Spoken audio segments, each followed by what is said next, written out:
Welcome to the Riga Security Forum virtual podcast sessions. Today we will speak about the cyberspace, and the time is long gone when the internet was a space full of idealism, namely that people could exchange information unrestricted by governments and also technological giants. So we have gone quite a long road, but at the same time not so long.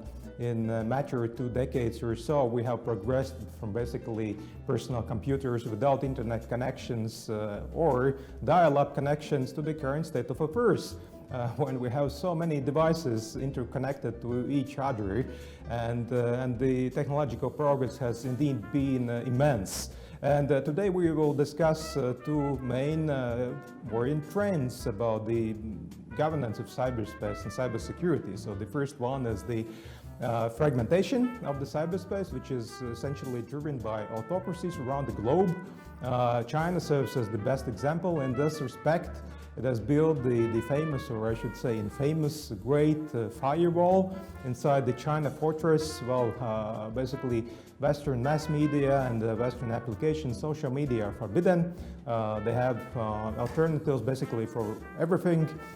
And of course, people do not have many liberties inside. So there are teams of censors and also technological solutions which block many elements of free speech. But it's not only about China, it's also about Russia and many other countries around the globe. So the trends are quite worrisome. The second issue that we will touch upon today is the commercialization of the cyberspace and the negative effects of that. And this is primarily the debate for the West. So as a result of the commercialization, emergence of technological giants, there are many issues. Disinformation, the addiction, hatred, which is widespread, many issues which tend to become more and more negative. And to tackle those issues, the governments around the globe are trying to implement new policies. So they are trying to restrict the tech giants. And the tech giants basically have become, like a policeman of the modern world, at least in the virtual space. So I will stop here, and today we have a guest from Spain. We have Ambassador Nicolás Pascual de la Parte, who is the Spanish ambassador at large for cyber security issues and hybrid threats. Welcome, Ambassador. Thank you very much. Māris, for your invitation, and indeed thank you very much to the Latvian Institute of International Affairs for extending me this opportunity to be with you. I think that you, in your introductory remarks, you have identified clearly and masterly some of the key problems we face concerning the cyberspace and the possible decoupling in the future if we don't do something to avoid it. As you have said, and it is true, if we let things go down the road as they are now, if we don't introduce political corrective measures at international level, whether in the framework of the United Nations or other fora, we are facing a very likely decoupling of the cyberspace into two different spheres of influence, one around China and the other around the United States.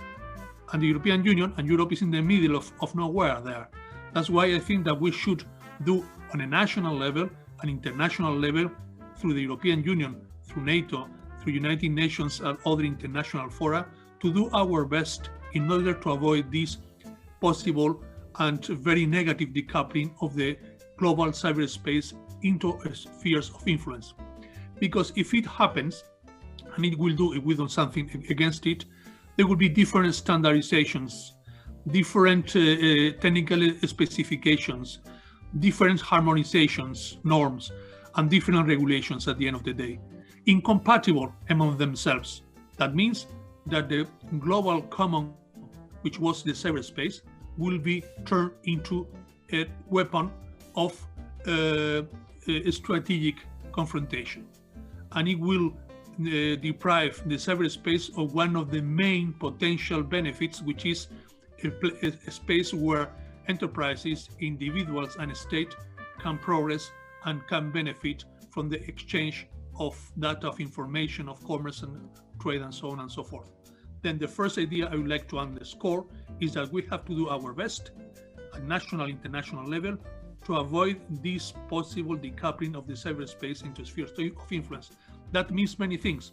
The first one is to be conscious of the problem, but the second is to act accordingly in international fora. First of all, the United Nations. We know that now in the United Nations we have two different approaches, two different initiatives, one led by the United States, the EGG, and the other led by Russia, the working group, the open working group, which are both of them focusing on the same issue, how to deal best with the maluse of the cyberspace and how to foster the good use and practices in the cyberspace and how to fight against the cybercrime. We will do a very good thing if we try to bring together, to converge these two initiatives within the same framework in the United Nations. We Europeans and we Spanish, for that particular purpose, we support the French-Egyptian initiative, the plan of action, in order to bring together these two initiatives and to come out with a single framework, with a single regulatory framework to fight against the crime in the cyberspace and to make a better use of the cyberspace. But we have to do our best and to make our endeavors very effective, not only in the United Nations, but also in the Council of Europe, in the European Union, and in NATO, because it is a problem that touches all of us and all the different international fora. This is my first reflection, the first point. If you allow me to touch upon quickly on the second point, or do you want to continue with this one? Let's conclude the first one.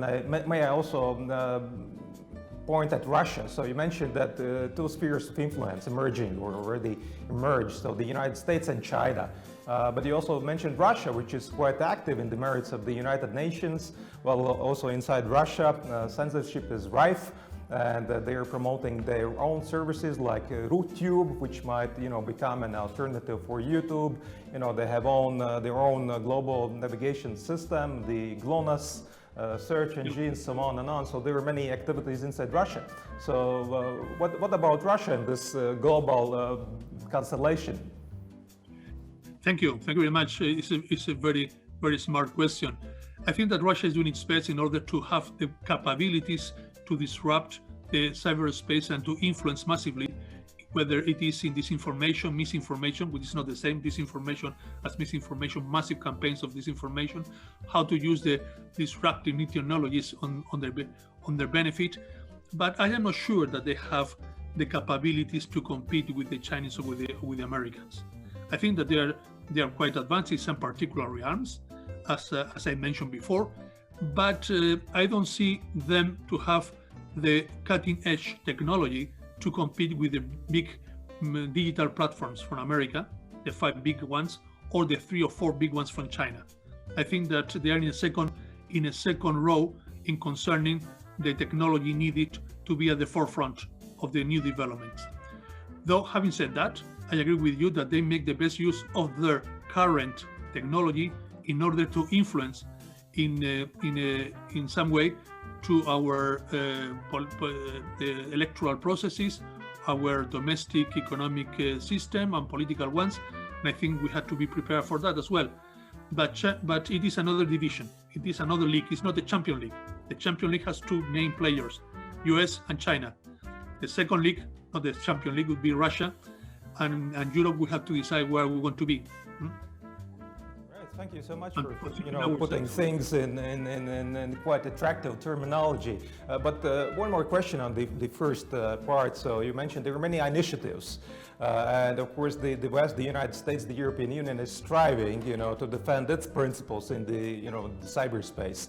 But let me phrase my question in this way. So the cyberspace, say in 20 years. Will it be more fragmented, or rather it will go the other way? Maybe it will merge in some ways or so on. So what's your take on that? It's a difficult question to answer because I have not the crystal ball here to see how things will develop within 20 years. But let me only tell you that if we want to put it in short terms, I think that China put the state at the center of the technological development.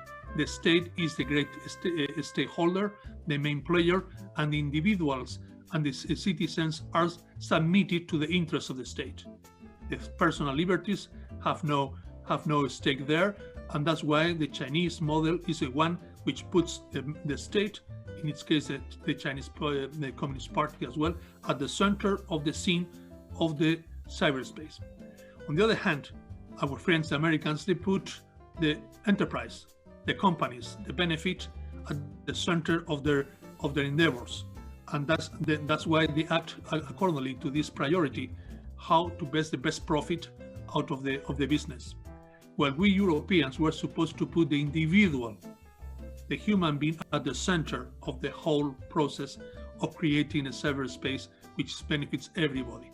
What do I mean by saying that we put the individual at the center of the scene, at the center of the screen? That the human rights, personal liberties, privacy are of utmost importance, and that's why we have a kind of legislative or regulating role which has no competitor in the world. The European Union is a regulating stakeholder, the protagonist of regulating the cyberspace. I know that the referee doesn't win the matches, but the referee, because the referee don't score goals, it is the forwarders. But Europe has not big technological platforms as the US and China so far.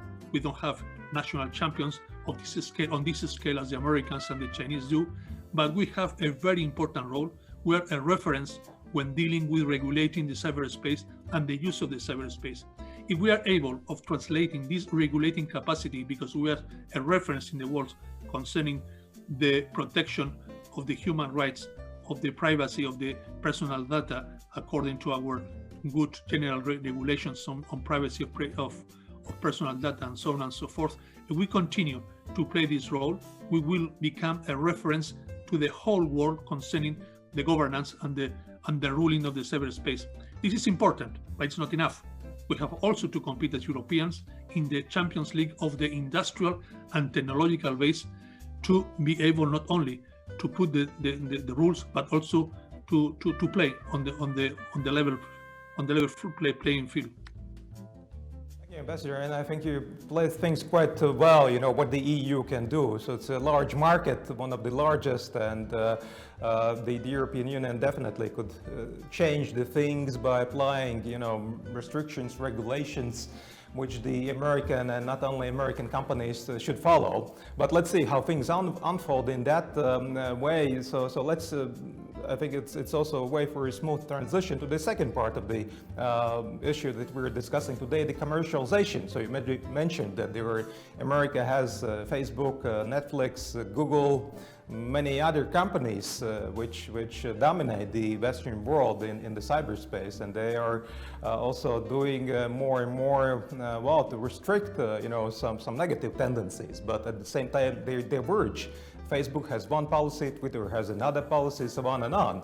And at the same time, the EU and other countries, they're quite far away from, being able to influence directly, what should be done. So what's your take on this issue, on the commercialization and the negative effects of the commercialization and the operation of tech giants?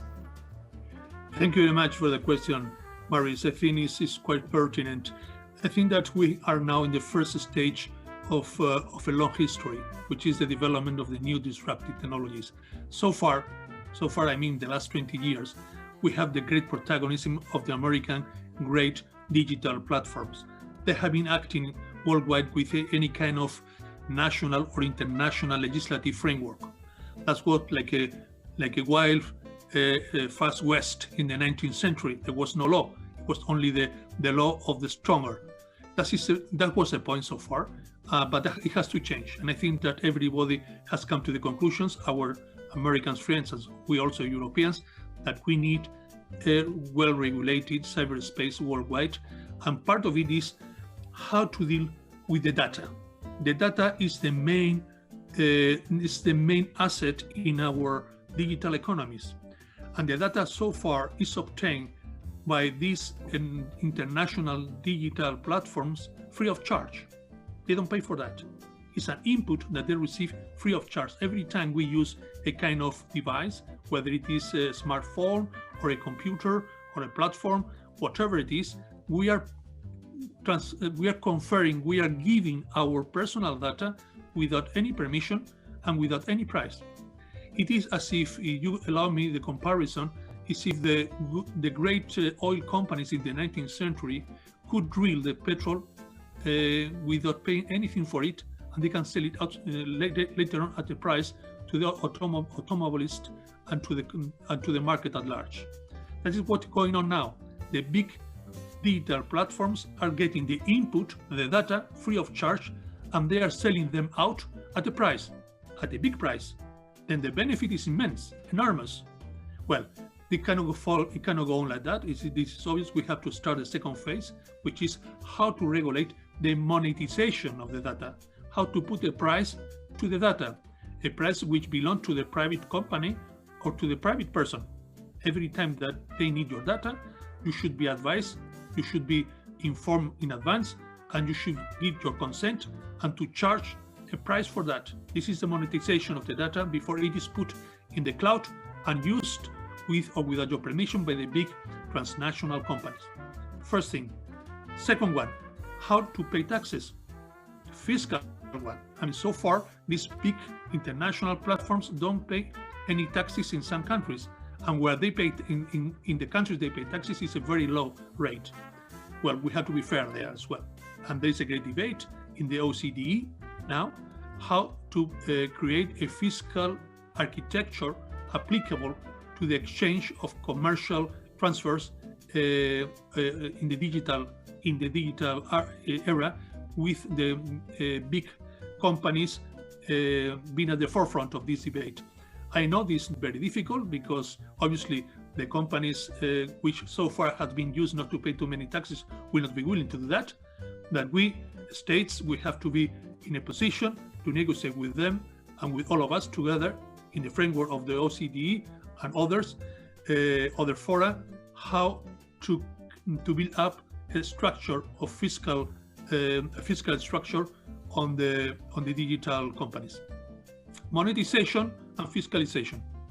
Right, thank you. And one more issue as we approach already to the end of this session about the EU companies. So you rightly mentioned, so basically currently, you know, the two centers of gravity, the US and China, so they both have tech giants, both hardware and software. Well, things are different with Europe. And, you know, essentially nowadays, you know, rule those who have tech giants in a way, you know, the cyberspace. And it's not only about, you know, the way we communicate and about texting and so on, it's also about security.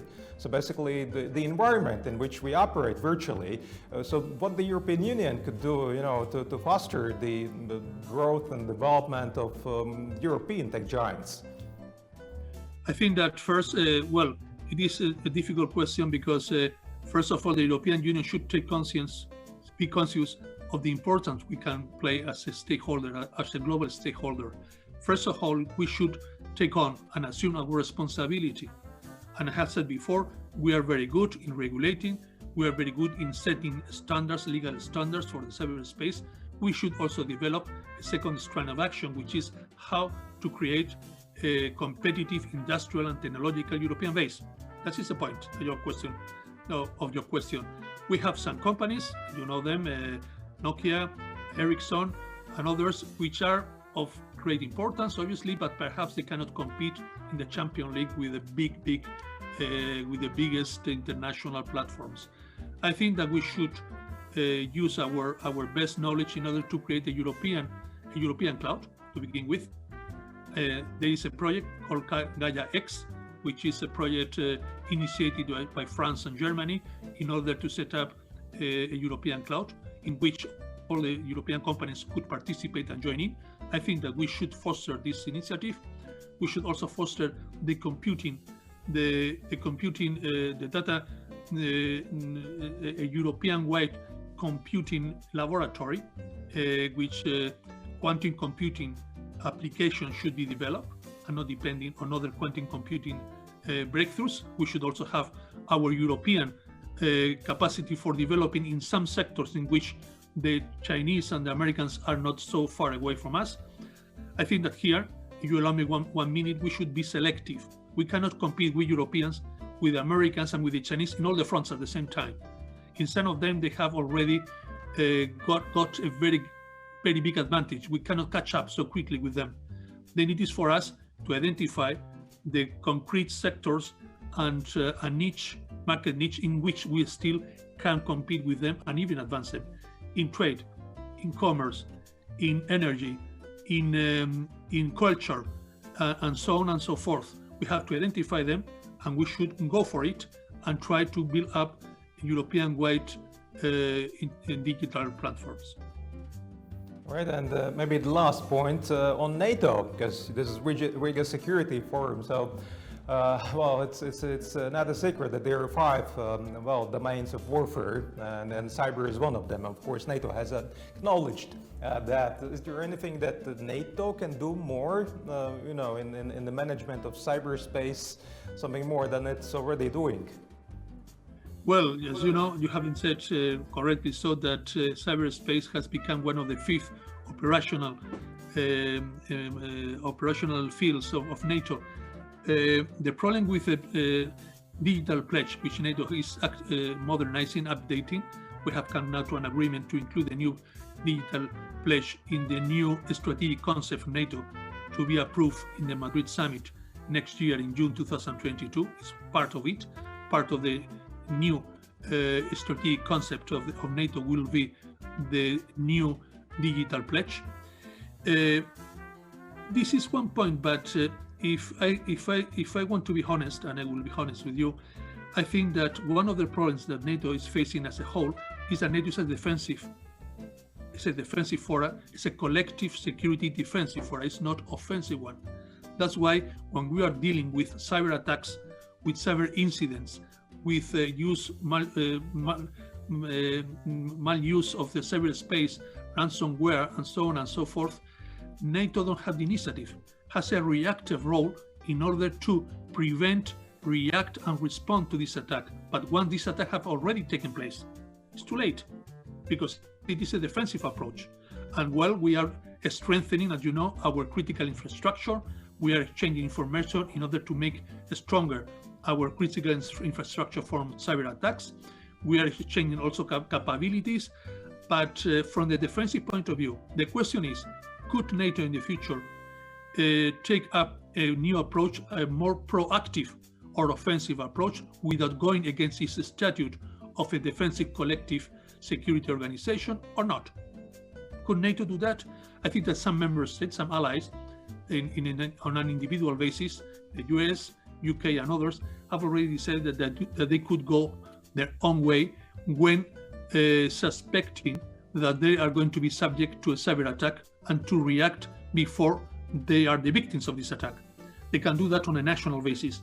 But the question is, could NATO migrate from the defensive approach to a proactive offensive approach? This is a question I put on the table because it is not for me to decide. Yes, of course, and this is, of course, not the end of the history in any way. So there are many issues, which will have to be resolved, and let's see how things will unfold. So this is a point to stop this podcast session. Thank you so much, Ambassador, for your insightful views on the current state of affairs with the cyberspace and also the future. So thank you very much for joining us from Madrid, and we will, in other editions of the Riga Security Forum, we will focus on yet many other issues. Thank you. Thank you very much again to the Latvian Institute for International Affairs. I think that these kind of debates and discussions are very useful, and we should repeat it as often as possible in order to exchange information and to make our best in order to have a joint approach to these issues you have pointed out. Thank you very much indeed. Thank you. Goodbye.